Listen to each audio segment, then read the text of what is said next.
Welcome friends, welcome to my channel my first view. இது வரைக்கும் நம்ம சேனலை சப்ஸ்கிரைப் பண்ணாதவங்க மை ஃபர்ஸ்ட் வியூவை சப்ஸ்கிரைப் பண்ணிக்கோங்க. மேலும் இது போல் இன்ட்ரெஸ்டிங்கான டேஸ்டியான ரெசிபிஸ் டக்குன்னு வந்து உங்களை அடைய பெல் ஐக்கானோட ஆளுங்கிற ஆப்ஷனும் கிளிக் பண்ண மறந்துடாதீங்க ஃப்ரெண்ட்ஸ். இன்றைக்கி என்னோட ஸ்டைலில் புளி சாதம் எப்படி பண்ணுறதுன்னு பார்க்கலாம் வாங்க.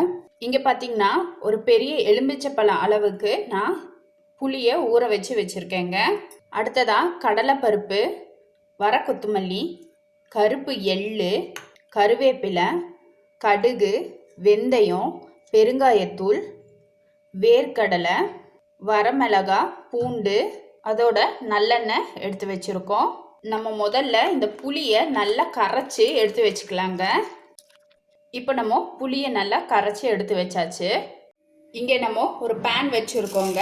பேன் சூடானதும் இதில் முதல்ல கடலைப்பருப்பு சேர்க்குறோம். ஒரு அரை டேபிள் ஸ்பூன் அளவுக்கு நான் கடலைப்பருப்பு சேர்க்குறேன். இதை லைட்டாக மணம் வர்ற வரைக்கும் வறுத்துக்கலாம். இப்போது கடலைப்பருப்பை எடுத்து ஒரு பிளேட்டில் வச்சிடலாங்க. அடுத்ததாக உளுத்தம் பருப்பு அதிகமாக போட வேண்டாங்க, அப்புறம் வலுவலுன்னு ஆகிடும். அதனால் ஒரு 1/4 டேபிள் ஸ்பூன் அளவுக்கு போட்டால் போதும். இதுவும் பார்த்திங்கன்னா மணம் வர்ற வரைக்கும் வறுத்துடலாம். இப்போது உளுத்தம் பருப்பு வறுபட்டுருச்சு. அடுத்ததாக இதில் நம்ம வெந்தயம் சேர்த்து இதையும் வறுத்துக்கலாங்க. இப்போது வெந்தயம் நல்லா வறுபட்டுருச்சு. அடுத்ததாக நம்ம இதோட கருப்பு எள்ளு வறுத்து எடுத்துக்கலாங்க. கடைசியாக நம்ம இதோட வரமல்லியும் வரமிளகாயும் வறுத்துக்கலாம். இப்போ நம்ம வறுத்த இந்த கடலைப்பருப்பு, வெந்தயம், உளுத்தம் பருப்பு, எள்ளு, வரமிளகா, வரமல்லி இதையெல்லாம் ஆறுனதும் நம்ம மிக்சி ஜாரில் போட்டு பவுடராக அடித்து எடுத்து வச்சுக்கலாங்க.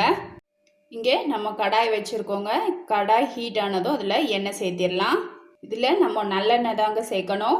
இங்கே எண்ணெய் சூடானதும் இதில் கடுகு, கடலைப்பருப்பு, வெந்தயம், எள்ளு இதெல்லாம் சேர்த்து நல்லா வறுத்துக்கணுங்க எண்ணெயில்.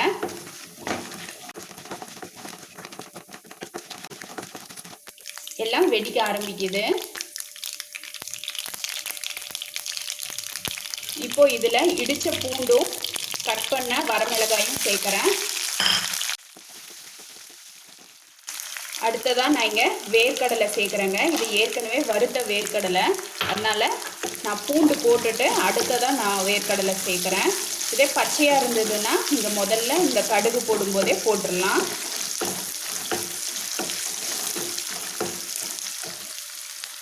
அடுத்ததாக பெருங்காயத்தூள். இந்த பூண்டு நல்லா மொறு ஆகணும்னு அவசியம் இல்லைங்க, வதங்கினா போதும். அடுத்ததாக கருவேப்பிலை. இதெல்லாம் நல்லா வதங்கினதும் நம்ம கரைச்ச இந்த புளி கரைசலை இதோட சேர்த்திடலாங்க. ஒரு 1/4 டீஸ்பூன் அளவுக்கு மஞ்சள் பொடி, இதுக்கு தேவையான அளவு உப்பு. இப்போ இதெல்லாம் நல்லா கொதித்து எண்ணெயெல்லாம் பிரிஞ்சு வரட்டுங்க. நல்லா சுருண்டு வரணும். நிறைய பேர் இதில் பூண்டு சேர்க்கக்கூடாதுன்னு சொல்வீங்க. உங்களுக்கு பூண்டு வேண்டாம் அப்படின்னா நீங்கள் ஸ்கிப் பண்ணிக்கலாம். அதுக்காக பூண்டே சேர்க்கக்கூடாதுன்னு சொல்லிடாதீங்க.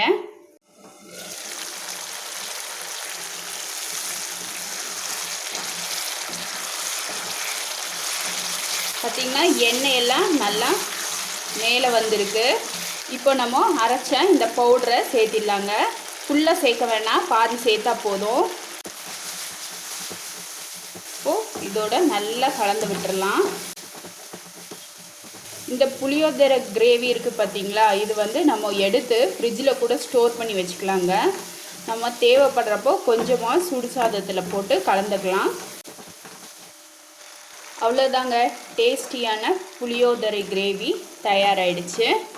நான் சொன்னது போல் நான் இங்கே பூண்டு சேர்த்திருக்கேன். உங்களுக்கு பூண்டு சேர்க்க விருப்பம் இல்லைன்னா நீங்கள் பூண்டை தாராளமாக ஸ்கிப் பண்ணிக்கலாங்க. நம்ம அந்த பவுடரை போட்டு ஒரு 2 நிமிஷம் அந்த எண்ணெயிலே வதக்க விட்டால் போதும். ஏன்னா ஏற்கனவே நம்ம அதை எல்லாத்தையும் வறுத்து தான் பவுடர் பண்ணி வச்சுருக்கோம். ரெண்டாவது புளி பார்த்திங்கன்னா உங்களோட புளியோட புளிப்புத்தன்மை எப்படி இருக்கும்னு எனக்கு தெரியாதுங்க. உங்களோட புளிப்புத்தன்மைக்கு ஏற்றாற் போல் நீங்கள் புளியை வந்து கம்மி பண்ணிக்கலாம், இல்லை கூட்டியும் சேர்த்திக்கலாம். நான் இப்போது இது ஃபுல்லாக வந்து யூஸ் பண்ண போகிறது இல்லைங்க. நான் இது போல் ஒரு கண்ணாடி பவுலில் ஊற்றி வச்சுக்குவேன். இப்போது வடித்த சாதத்தை இதோட சேர்த்திடுறேங்க. நான் எப்போவுமே சாதத்தில் உப்பு போட்டு தான் வேக வைப்பேன், அதனால் எனக்கு உப்பு கரெக்டாக இருக்கும். இப்போ இதை சாதத்தோடு நல்லா கலந்து விட்டுறலாம். நல்லா கலந்து விட்டாச்சுங்க. என்னோட ஸ்டைலில் டேஸ்டியான புளி சாதம் தயாராகிடுச்சு. உங்களுக்கு இந்த ரெசிபி பிடிச்சிருந்தா லைக் பண்ணுங்கள், ஷேர் பண்ணுங்கள். மறக்காமல் மை ஃபர்ஸ்ட் வியூக்கு சப்ஸ்கிரைப் பண்ணுங்கள். பெல் ஐக்கானோட ஆளுங்கிற ஆப்ஷனையும் கிளிக் பண்ண மறந்துடாதீங்க ஃப்ரெண்ட்ஸ். நான் சொன்னது போல் இது பார்த்திங்கன்னா நம்ம ஃப்ரிட்ஜில் எடுத்து வச்சோன்னா 6 மாதம் வரைக்கும் கெடவே கெடாது. உங்களுக்கு தேவைப்படுறப்போ ஒரு ஸ்பூன் போட்டு சாதத்தில், சூடான சாதத்தில் கலந்துக்கலாம். உங்களுக்கு இந்த ரெசிபி பிடிச்சிருந்தால் லைக் பண்ணுங்கள், ஷேர் பண்ணுங்கள். மறக்காமல் மை ஃபர்ஸ்ட் வியூக்கு சப்ஸ்கிரைப் பண்ணுங்கள் ஃப்ரெண்ட்ஸ். தேங்க்யூ.